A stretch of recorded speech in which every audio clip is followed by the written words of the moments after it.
Siguro kasi sa age ko na to, yun nga parang I value my time more. I value my energy more.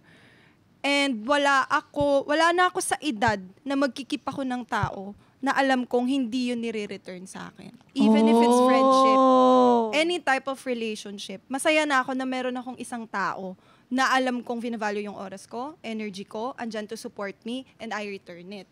So, siguro masasabi ko na yung sa ibang tao or kaedad ko, na nandito na sa age na dapat alam mo na yung priority. Hindi naman lahat, hindi mo kailangan malaman yung kailangan na, alam mo, magiging outcome ng life mo. Pero you have to learn how to value people's time. Totoo yan. Energy. Meron kasing iba na parang nasa edad na ganito, tapos hindi pa rin marunong mag-prioritize. Like, sasabihin na, let's say sa timing, ganyan. Normal na sa atin yung Filipino time. Pero you also have to know na yung tao na to, busy to. Kung nag-usap kayo na ganitong oras, huwag kang darating ng 2 hours late. Ay, grabe naman yung 2 hours late. Actually, so, kahit love mo yung tao. At all, di ba? Let's say, sorry ha. Actually, para sa'yo talaga to.